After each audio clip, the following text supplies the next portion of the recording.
What's up? What's happening, folks? Welcome to Sports Life and Politics TV. My name is Sam, and I have a question. Is the United States pushing World War III? Now, you might say, no, it's Russia. It's all Russia. But some of the evidence I'm starting to get is it's a little odd to hear some of the rhetoric and some of the things that are being said. So I just want to go through a couple of videos right quick and kind of go through why I would say or ask this question: is America pushing this? Let's look at this CBS Morning News clip. Americans travel to Ukraine to help Ukrainians defend against Russia. Let's watch. See what's going on. Ukrainian forces, in fact, they are over the border as we speak. They told us they could just not sit back and watch. Really, you can't sit back and watch all the wars that happen around the world that you couldn't sit back and watch. You just compelled to go to Ukraine. And this is my big question about Americans or anybody going, especially Americans. Let's just stick to Americans going over to help and fight the Ukrainians. What happens if these people get captured, tortured, killed? Is that a precursor for World War III? That's very concerning. We landed in Warsaw and saw them immediately.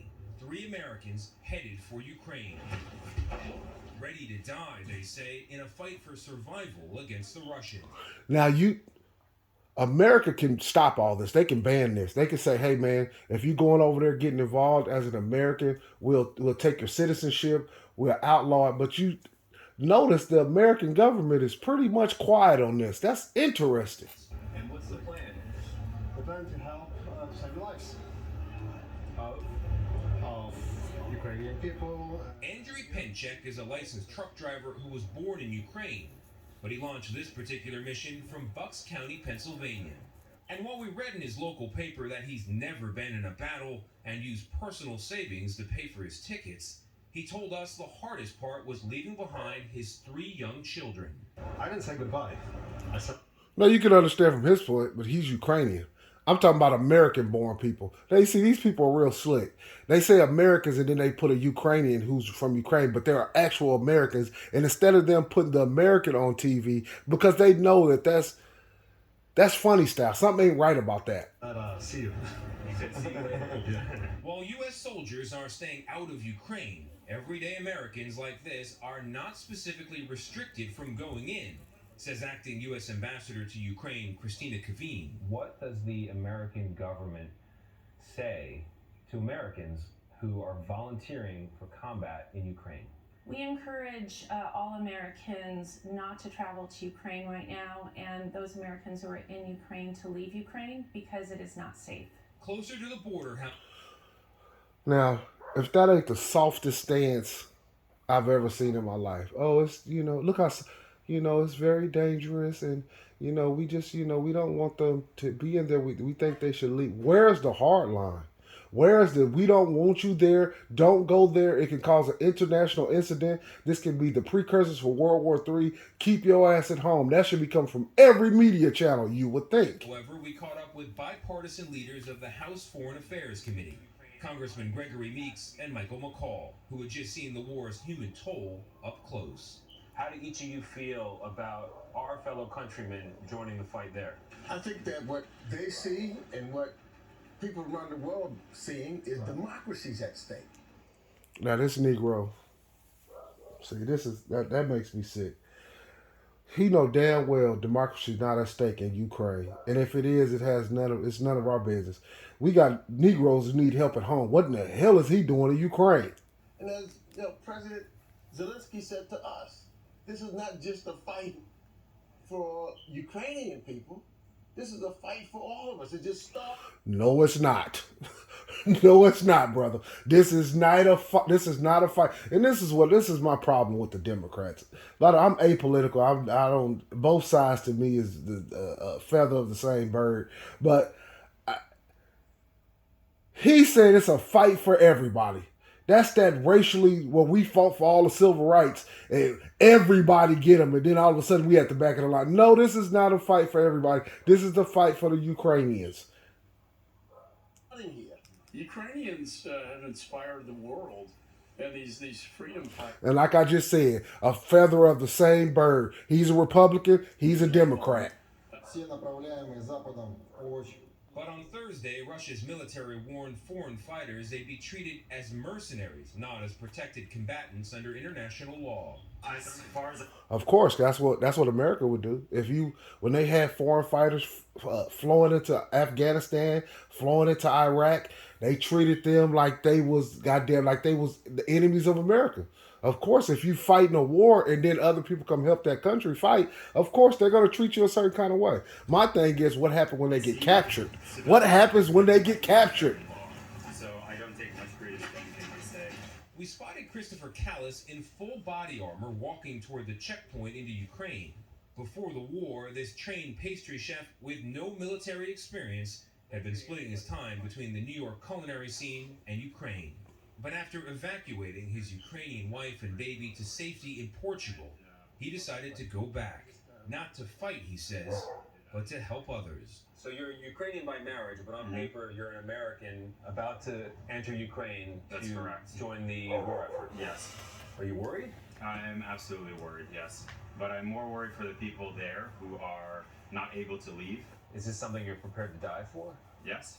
I want my child to have a Ukraine to go back to when she's grown up. Unbelievable. Well, let's go to another one. Look at this. World's deadliest sniper arrives in Ukraine to fight the Russians. 40-year-old was deployed twice in Afghanistan as a sniper, Canadian Armed Forces. While they fought in Canada, unit as a sniper with the world's longest confirmed kill of 3.5 kilometers. The sharpshooter used a Macmillan TAC 50 cal. What did that say? A 50 cal Browning machine gun round.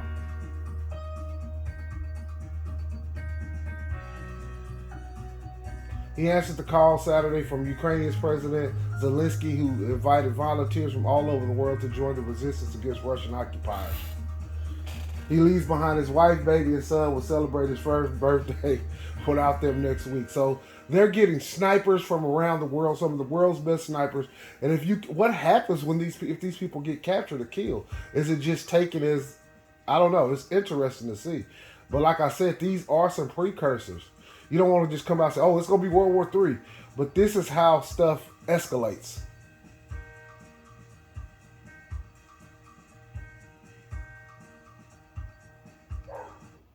So they got the world deadliest sniper coming. Let's see what CIA director had to say about China's view on Russia. As most of the world has come together to condemn Russian aggression in Ukraine, China has refused to call it an invasion. In a news conference earlier today, China's foreign minister blamed NATO for pushing Russia-Ukraine tension to a breaking point. With us tonight to discuss, Amy Chin. And in my former past videos, I said that. I said NATO is a key word for U.S. They in cahoots together, and the United States gives the most money to NATO. So, whoever gives the most money is usually going to have the most say. An international correspondent for the New York Times. Amy, I want to share what CIA Director William Burns had to say about China earlier today. I think that President Xi and the Chinese leadership are a little bit unsettled by what they're seeing in Ukraine. They did not anticipate the significant difficulties the Russians were going to run into. I think they're unsettled by the reputational damage that can come by their close association with President Putin, second by the economic consequences. So China's caught off guard. Does that track with your reporting? It does. I think China, prizes stability above all else, and the fact that this is becoming a long, protracted war is something that they certainly did not anticipate, and it.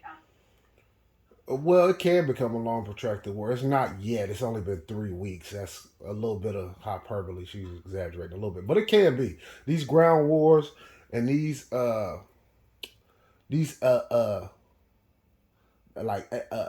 asymmetrical warfare, these things can be bloody and drug out for an extremely long time. But so far, it's been less than a month. So let's hold off and see what happened before you say it's this long, protracted war. This is a huge political year for China's leadership. The president Xi Jinping is preparing to take an unprecedented third term in power, and so he needs to be able to. And China's watching this closely because they want to go into Taiwan and take Taiwan back too. So that's why they're watching so closely, and people are trying to hold them accountable for what Russia's doing because they know that the Chinese eventually want to take Taiwan back.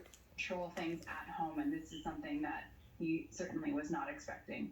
Ian Bremmer, has a much scarier take. He tweeted this. China's state media is close to 100% aligned with Putin's narrative on the war in Ukraine. Very problematic sign for where the global order is heading. That's really scary. We know that Putin's narrative is an absolute lie. If Russia and China truly become aligned, how concerned should we be? Well, Russia and China is already aligned. You know the old saying, "The enemy of my enemy is my friend." So Russia and China is enemies of the United States of America. Every agreement they have is tentative agreements, whether it be oil or consumer goods or whatever it is. It's tentative agreement. These people are enemies. I think it should be very concerning, but at the same time, I don't think we should. It's too soon to say right now that this is a very firm alliance. The China-Russia relationship goes back a long time. There's been a lot of distrust and bad blood in the relationship before. Certainly, we're seeing warming relations now between President Xi and President Putin. They've met nearly 40 times since 2013. Xi Jinping has called Putin his best friend and has, as recently as a few weeks ago, said that the relationship between China and Russia has no limit. But that's not to say that in the future, as Russia, continues to feel the economic consequences of what's happening, that China is all in on this relationship. And I think that it still remains to be seen how China will, handle this continuing crisis. Well, let's not go to the future. Let's go to the present right now. What are the Chinese seeing on their state-run media, on their news? What are they telling them?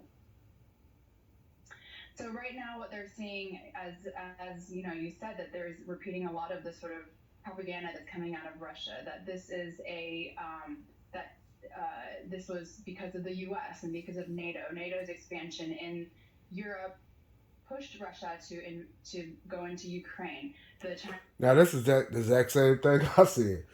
The expansion of the U.S./NATO into Europe is part of why Russia's pushing back. Now, you can say what side you're. Obviously, the United States is a superpower and they're doing what they're supposed to do. They're supposed to push. But on the other end, if from the Russian standpoint, they're going to push because they've been pushed all the way up to their border. The only thing between them and the United States at this point is Ukraine. So that's what the Chinese are saying. So let's hear what she said again. Let's see what she said again. That this was because of the U.S. and because of NATO. NATO's expansion in Europe pushed Russia to go into Ukraine. The Chinese Foreign Ministry spokespeople have refused to call the invasion an invasion. They are sticking by the Russia's line that this is a special military operation.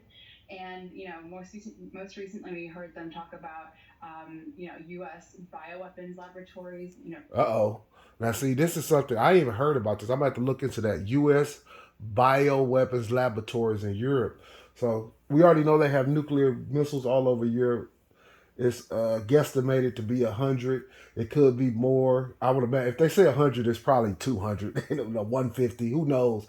But you have missile defense and missiles all over Europe. So of course that's gonna raise tensions. We're spouting these new theories about that, and so they've also censored a lot of the pro-Ukraine voices in China as well. There have been scholars and people who have come out to voice. Now, that's interesting that they said they censored the pro-Ukraine, but the United States, they wouldn't flat out censor like that, but they have taken like RTTV. There's like certain things that's pro-Russian. They have censored that to an extent too. That the United States obviously is different. They're not going to completely all out censor everything like the Russian and Chinese do, but there's a censorship here too. Don't you dare fool yourself and think it's not a censorship. And the way our media works, they just can bombard you where they just drown out any disagreement, with the overwhelming force of our media. criticism against Russia, and those people have been censored on social media too. And so I think, the view in China right now among the public is very similar to what people in Russia are getting from Putin and the state media there as well. Interesting. I didn't know it was a bioweapons laboratory. Let's see. Let's listen to the sexually fluid Lindsey Graham. You've been courageously the only one to call out Putin when many people want to say it but haven't said it. Have you been surprised by the feedback that you have gotten from it? Yeah, I mean, I think most Americans understand that Putin's a war criminal. Now, if Putin's a war criminal, which he may be, there's no doubt about that, so is George W. Bush. And my question is, what about Dick Cheney? Donald Rumsfeld, are them people war criminals? Because they took us to war on a well-known lie. This is public knowledge, public information. This is not alleged. We know that there was no weapons of mass destruction in Iraq. They took us to war. They killed 1 million people. Is that war crimes? The sooner he's gone, the better. The only way this ends in a sustainable fashion is for the Russian people to take him out. I'm not asking for American boots on the ground. That right there, for a sitting U.S. senator to say the Russian people should take out Vladimir Putin is so outrageous. And for the government not to reel him in, because he's doubled down on these statements. Nobody called him the president. Nobody in the military called him. That's why I say, does America want a World War III? Are they pushing it within the government? Not the people, obviously. We don't. But I'm saying it's the government. Because think about, why would you say something like that with a nuclear power? You want the Russian people to rise up and take out Putin? But I want to help Ukraine. Let's hear him say it again. Hold on. I mean, I think most Americans understand that Putin's a war criminal. The sooner he's gone, the better. The only way this ends in a sustainable fashion is for the Russian people to take him out. I'm not asking for American boots on the ground, but I want to help Ukraine, with military equipment, with assistance. But Putin's gotten away with murder for 20 years. Enough's enough. He's got to go. And you stand by what you say. You still feel it today. Okay, well, the sports girl of Brittany Griner, right? Brittany Griner, the basketball player, is she going to be a pawn right now in this situation? Very much worried about her and other Americans calling Russia. And we need to put all the pressure we can to make sure this young lady comes home. Is anything happening right now? Is any movement on it? Let me ask y'all this. If he was truly concerned about Brittany Griner coming home, would he call for the assassination of Vladimir Putin of Russia, the country of you trying to get her home? Just diplomatically, that makes no sense using diplomacy. That's the exact opposite of diplomacy. That's the exact opposite of using words to strategize to get her home. That's so asinine and so backwards that a blind man can see that. What the hell is wrong with Lindsey Graham? Lindsey Graham ain't worried about Brittany Griner. Not at all. He just said he wants the Russian people to assassinate Putin, and then in the same breath, we want to try to get Brittany Griner home. Hey, brother, that don't even make you... But anyways, I just want to kind of go over some of these clips. As you can see, it seems as if some of this stuff is being pushed, that they want some of this stuff to happen. They even got 4 NATO battleships approach the Russian. Let me see what this is. I think I saved this clip for a reason. The entry of the U.S. missile destroyer. Let's see what they got to say.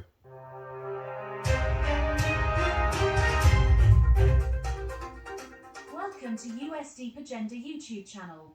After Russia started to invade Ukraine, it also alerted the Russian troops in different regions. The North Atlantic Alliance has also begun to show its presence more clearly in the regions on Russia's western border. The entry of the U.S. missile destroyers USS Donald Cook and USS Forrest Sherman into the Baltic Sea was interpreted by Russian sources as a threat to the Russian Navy in Kaliningrad yesterday. Today, the warship of Germany, another country of the alliance, took action. A few hours ago, the German Navy warship, Saxon, and the patrol boat, Dukas, were spotted around the territorial waters near the Kaliningrad region. It is seen that the ships, moving at a speed of about 12 knots, followed a direct course towards the Russian territorial waters and maneuvered from a distance of 40 to 45 kilometers from the Russian territorial waters. It is known that...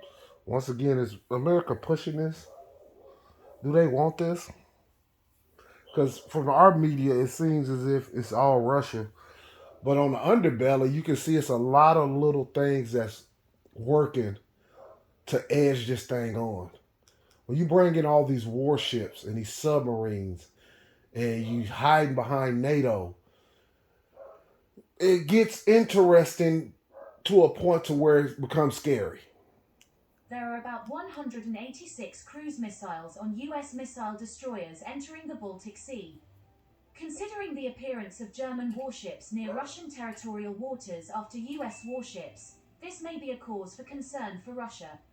News sources close to the Russian Defense Ministry are reporting that, with the appearance of 2 American ships in the waters of the Baltic Sea, ships of the Baltic Fleet of the Russian Navy have also been sent to pursue them. This does not exclude the possibility of tracking German warships as well. It was also known that Russia began to conduct exercises using Bastion coastal missile systems.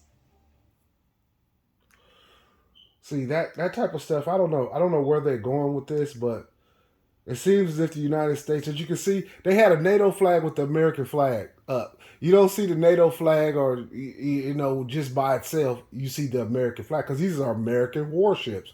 They're not NATO. That's why I say NATO is a trick word. It's a word that they're using to hide behind their covert actions, which is, at this point, they're not even covert, they overt. But I just most definitely want to go over some of these clips and kind of show that there is a precursor. And like I did in a couple other videos, I mentioned the Satan 1 and Satan 2 rockets. These rockets that's owned by Russia, these rockets can carry up to, like they said, from 15 to 24 warheads. So that means one rocket can launch off with 15 warheads on them. And that means it can hit 15 different targets from one rocket, which America does have the technology to shoot a lot of this down, but because of the speed in which these rockets are traveling, if you send enough of them, it's impossible to shoot them all down.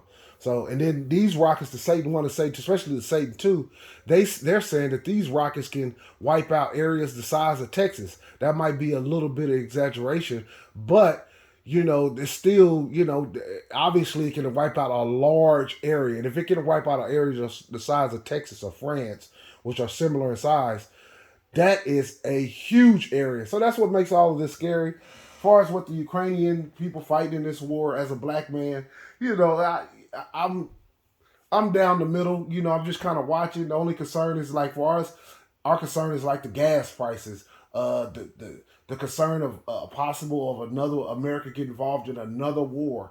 So that does affect us in as far as that goes. But I just wanted to cover this, because it just seems as if America, I could be wrong, it's alleged, but it seems, if you look at some of the evidence, that they're kind of edging this stuff on.